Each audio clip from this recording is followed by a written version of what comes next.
WWE Universe Mode 2.0? Just anything you can talk to that? A lot of people are asking in the chat room. Yeah, we're not revealing too much yet about Universe Mode. We are bringing it back. We love the foundation. Our goal for the future of the mode is basically to continue the cool storytelling that you can do in the mode, give you more control over what you can do, so starting to integrate some of that control. I know the big question is whether you can defend titles whenever you want. We understand that that was kind of a fan complaint from last year, that you only could do it at the pay-per-view titles. So we've heard your complaints. We are addressing in a certain way. We're not detailing exactly how. We'll let you know as soon as we start really diving in more into what's new in Universe Mode this year.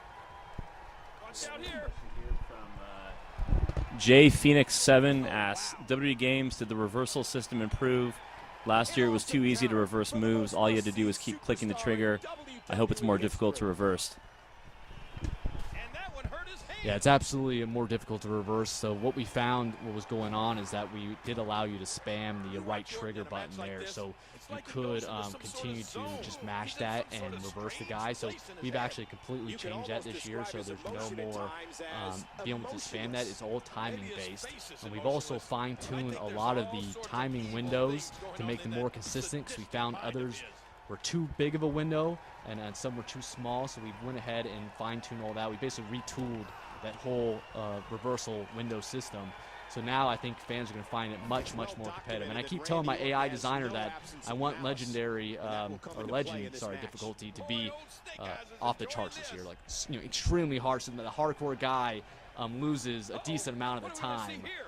So fans can expect to see that this year. Yeah, and speaking of like the reversal timing windows, we did notice, and you told us at E3 a little bit about the running strikes, running grapples, like those kinds of things that in the past players have used to their advantage, especially online. But because of what we've done to really change that up and how you play, it seems to really make a difference, and you're not seeing as much running and running strikes and running grapples all of the time. It's like actual, in-ring, action going on. Tell us. Yeah, I mean, it's just important to keep the whole experience competitive. We are constantly trying to look for those exploits that fans find, and trying to find a competitive way to balance that. We don't want to just completely strip it out. If someone does like running strikes, it shouldn't be a negative thing, but there's got to be a balance. If they're overpowered in the game, then we need to find, as a design team, some way to address that.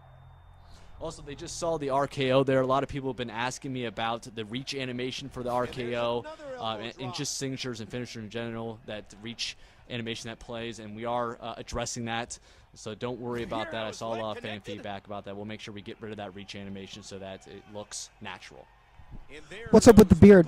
Lack of beard, dude. Yeah, so we will have Randy Orton with beard. We just made that call the other day. I've was all over my project manager to make sure we had enough resources and time to get it in, and we made some special cases for him. So we will have the version of Orton with the beard and without, and we will have it as kind of a second alternative attire for him. So it won't replace the other one, so we get 2 Ortons this year. Pretty cool. That's awesome. And you keep saying, I saw a lot of the community reaction. I saw a lot of their feedback. You're on Twitter, at Real Corey Ledesma, and you have made yourself available for all of the fans in the WWE Games universe. How's your experience on Twitter been so far? Oh, it's been great. I think it's awesome to be able to speak to the fans so often, and to really just hear what they're expecting to see in the game, what they want to see in the game, what they like so far. Getting positive comments as well as constructive criticism is great as a game designer, to be able to get that information. I think it's already paying dividends, because a lot of the feedback that we've gotten, we've already made changes in the game, which is really cool. So that means the fans are actually making those changes themselves by basically requesting those.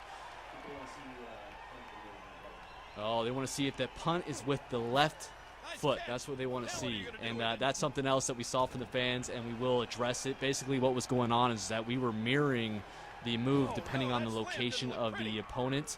And so we'll go ahead and fix it and just have Orton always do it with the right foot. That's not a problem to go ahead and do that. So fans will be able to see that change in the final version. So yes, Orton will always punt with the right foot. For those diehard guys who are looking for 100% authenticity, yes, we'll have it. All right. They actually want to see him do it. I get my signature again, so I'll go ahead and. Wow! Talk about timing. So, Corey, we actually just recently had a community summit where we invited 10 of the community leaders that we talk to on a regular basis that represent some of the largest gaming sites out there. They were here pre-E3, and if you guys haven't seen the articles, we've posted them. You guys definitely check them out because they got to see that kind of exclusive hands-on access with the game, and they really had the unique opportunity to see it early enough to give you guys a lot of feedback. Tell us a little bit about that experience, because I know that was one of the first of its kind here. What was that like, and what came out of it? The community summit was great because rarely do we get a chance to get some of our hardcore enthusiasts in the office to really try out early code and give us feedback. We had them here for 2 days, and it was a phenomenal experience for our design team because we really got to pick their brains. We got to find out what they're liking early on and what they're not liking, and so it's enabled us to go ahead and take that feedback into the game and make a lot of improvements. So we're really trying to bend over backwards to make sure that we're addressing all of the fan complaints and really get everything that they want to see in the game. It's very important to us. So those kind of events are great for us as a design team, and we want to continue to have those. And you guys out there who follow those websites or those community members, you should definitely send them questions so that you can get those questions that you're looking for answered by them and voiced as well, so that we can go ahead and make those changes because we do truly listen to those guys. All right, we got another question here. So we got another question from the Wapinator. Wapinator asks, nice name by the way, can you still do power bombs and suplexes, etc., on weapons like the stairs? Yeah, absolutely. That's still in there. All that great content that we added last year as far as the physics system and being able to do a lot of the cool new functionality with the weapons like the steel steps and the ladder and the chairs. None of that great stuff has gone away. If anything, we've just continued to improve the physics system to make sure that we got rid of any kind of unsightly things that were occurring from previous years. So it's really great, like I mentioned earlier, about the technology that we haven't lost any of that progress we made on the physics or the weapons or anything like that. So we get a lot of the time we get from fans, people in the community. They ask us, why can't this or this or this happen? Our answers to them usually is, it's obvious to us on how much time year to year we get to make a game, but in your own experience, being the creative director of the game, like, what's it like to get some of that feedback, knowing that you want to do it, and what are some of the things that are holding us back from that? It's definitely a frustrating thing. We have just this huge list of over 1,000 things that we really want. It's a little dramatic, probably not 1,000, but seriously, hundreds of things that we want to get in there. They may be small things, they may be really large modes, whatever it is. We just feel like we never have enough time, we never have enough resources, we never can get it all in there. So each year we just kind of pick what we think are the highest priority items, and so the gameplay this year was obviously a huge one. It's a high priority every year, but really we went kind of above and beyond this year with gameplay because we wanted to make a big impact with this new technology.